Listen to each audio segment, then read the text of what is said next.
Okay, so if you thought the first half of Marriage of Heaven and Hell by Blake was kind of crazy, just wait for this second half because it's not any less full of complex ideas. We don't get any proverbs of hell this time, but we do get a lot of complex talk regarding the relationship between, man and God and various other things. It starts off on plate 12 with a meeting between our narrator and the prophets Isaiah and Ezekiel, where the narrator asks, I asked them how they dared so roundly to assert that God spoke to them. And Isaiah answered, I saw no God nor heard any in any finite organical perception, but my senses discovered the infinite in everything, and I was then persuaded. And then the question is asked. Then I asked, does a firm persuasion that a thing is so make it so? And he replied, all poets believe that it does. So there's some interesting ideas here. Basically, the narrator questions, like, on what authority do you have to say, Isaiah and Ezekiel, that God spoke to you? Like, why do you have this authority? And they basically respond, no, we didn't actually perceive God in any sort of finite organical perception, like in the world, as it were, but that the infinite was perceived in everything, and that is more than enough. And that's an interesting sort of argument to make, and is something that is worth considering.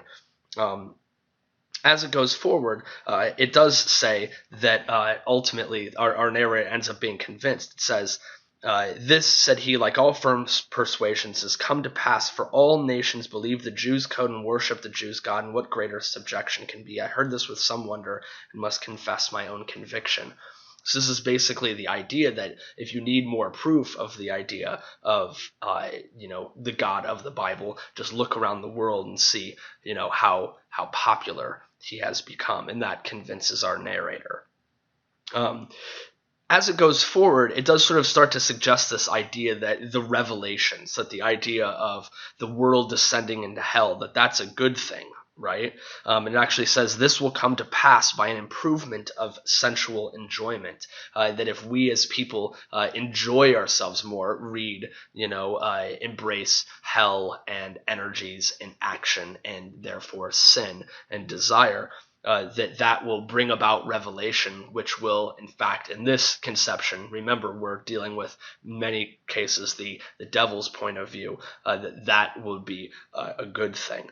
There are some interesting things here. One is this famous line: if the doors of perception were cleansed, everything would appear to man as it is, infinite. That idea of the doors of perception. If you've heard of the 60s rock band The Doors, with Jim Morrison and all, this idea, the doors of perception, this is sort of where it came from originally, because the great 20th century writer, author of Brave New World, Aldous Huxley, he has a book called The Doors of Perception, which is largely about altering consciousness and stuff, and he took that title from this, and then The Doors took it from Huxley. So it's interesting that there is that through line to psychedelic rock music, going all the way back to Blake.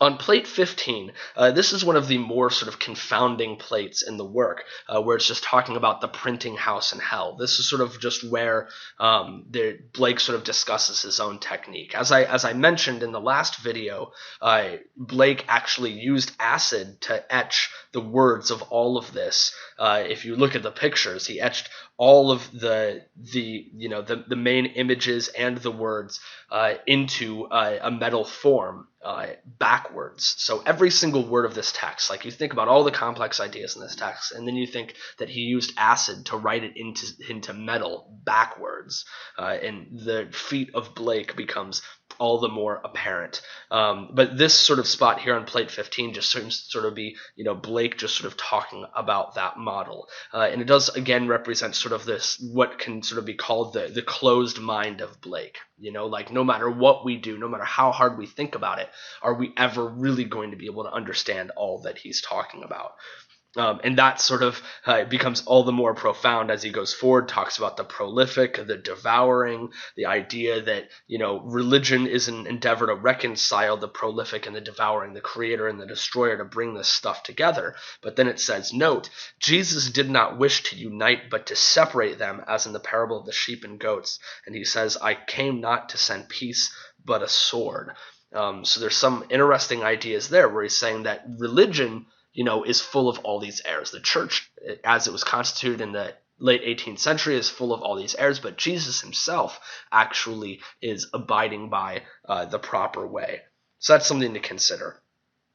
As we move on, we get yet another memorable fancy. And in this one, an angel actually takes our narrator down into the depths to show him his eternal lot. Okay, so he's like, you're on the wrong path. You're embracing your energies. You're falling into a life of sin.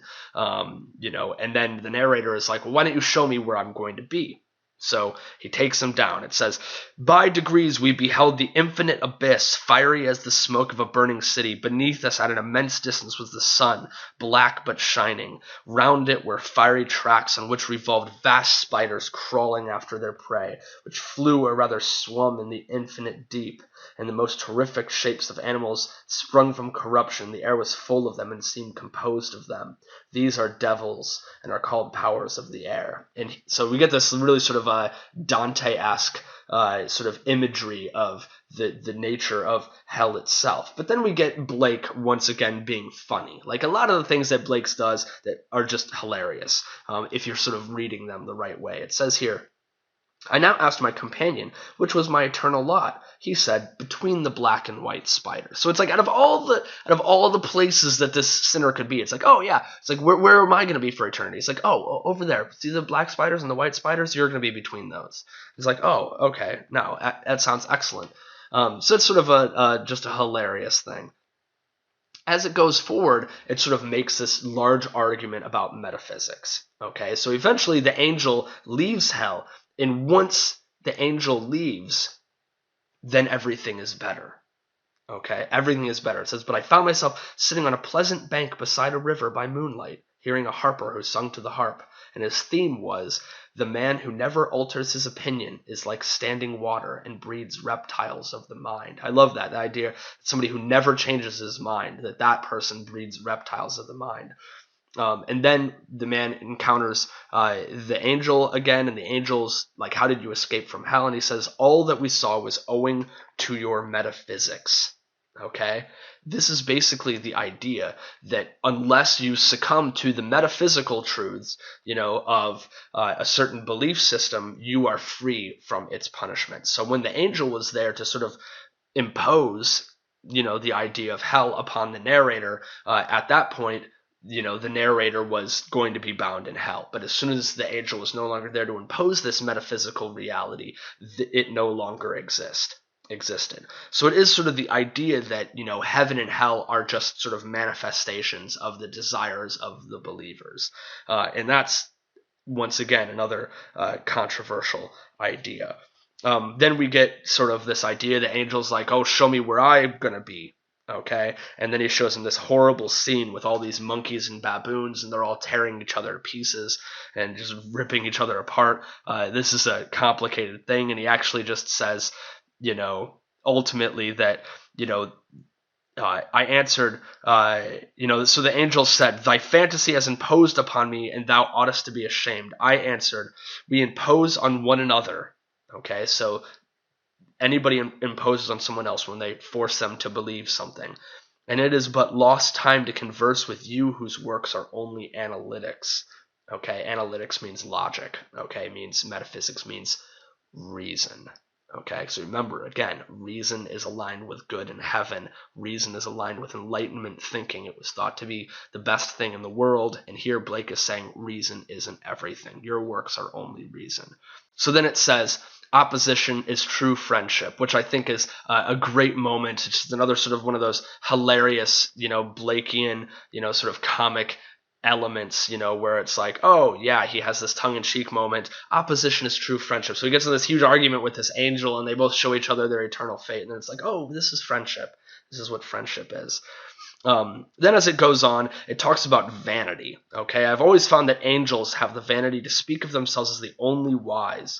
This they do with a confident insolence spouting from systematic reasoning. And it says, a man carried a monkey about for a show, and because he was a little wiser than the monkey, grew vain and conceived himself as much wiser than 7 men. I think that's really interesting, that idea, that image of somebody just hanging out with a monkey all the time and being like, oh, I'm so smart. I'm so smart, because he's comparing himself to the monkey and he thinks he's smarter than 7 men. But in fact, he's just been spending time with a monkey.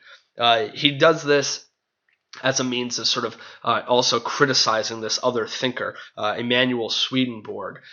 Feel free to look him up on Wikipedia. He's an interesting character, but basically he's sort of a precursor, somebody who'd sort of questioned the church's way of doing things. And for a time, Blake was a big follower of Swedenborg, but obviously by the time this book came out, he had sort of gotten over it. And it says, but when he has done this, let him not say he knows better than his master, for he only holds a candle in sunshine. Okay? As it goes forward, we get into another memorable fancy dealing with yet another devil, where there's sort of this idea that the best way to worship God is via worshiping God's works in man. Okay? That basically it's like, it says, the worship of God is honoring his gifts in other men, each according to his genius, and loving the greatest men best. Those who envy or calumniate great men hate God. Okay, so that basically the idea that, seeing the greatness in mankind, that is the best place to witness God. And therefore, because of that, if Jesus Christ is the greatest man, you ought to love him in the greatest degree. Of course, according to some religious belief system, this is a heresy. It's sort of a Pelagian heresy. That Pelagianism is another interesting thing to look up, but it's basically the idea that, Adam was just a bad example and Jesus is just a good example, but they're both sort of divorced from their, heavenly reality. So this is in some ways, problematic for an Orthodox believer, but it's interesting. And then, goes into this idea of the devil's talking about all the ways in which Jesus broke the 10 Commandments. Holy moly, there's some controversial stuff here, okay? But it's just really interesting to think about. And, I think that in terms of, a practice of faith or any of that, for a Christian, the viewpoint here, the angle would be that basically like any faith worth having is one that can withstand a challenge, right? So, but there are some interesting points, right? It says, did Jesus not commit murder by murdering those who were murdered because of him? Okay, so you can see, so there's a little slippery stuff, and clearly this is the devil talking, right? Also, it says, covet when he prayed for his disciples. So like desire for something when he prays for good for them. Also the idea that bear false witness when he omitted making a defense before Pilate. When he didn't defend himself, he was not representing himself in the best way.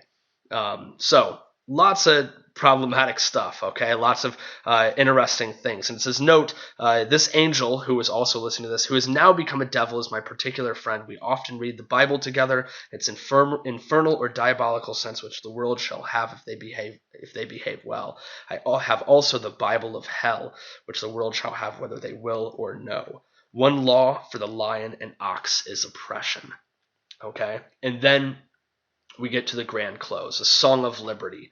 Okay, this is in a sense just sort of a numbered list of ideas of potential revelations, right? The eternal female groaned, and it was heard all over the earth. England's coast is sick silent. The American meadows fate. The fire is falling. Look up, O citizen of London. The fiery limbs, the flaming hair. We get all this stuff, right?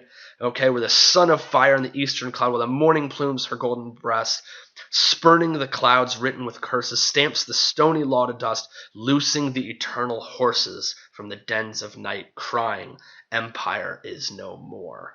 Okay, so this is a call for revolution, a call for revelations. Okay, that basically like a song of liberty would be the freeing from the shackles of empire and the shackles of expectation. Okay, and then at the end we get this great thing, this great fantastic line at the end, which I think is very reminiscent of Rime of the Ancient Mariner by Coleridge, where at the end it says, "For everything that lives is holy." So we get all this crazy stuff here, but then at the end it's the idea that it goes back to that without contraries there's no progression, that we shouldn't be like this is good and this is bad, or this is happy and this is evil, or any of that sort of stuff, that everything that lives is holy. There's nothing that's necessarily better than anything else, and that includes, darkness, that includes evil, that includes sin. So when it all comes down to it, The Marriage of Heaven and Hell is a dangerous book. Okay, it's full of fantastic ideas, like huge ideas, just brilliant little pieces of work, a tremendous imagination, like fantastic risk. It's definitely a gutsy piece of work for Blake to put out there, and he's literally lucky that he wasn't burned at the stake for it.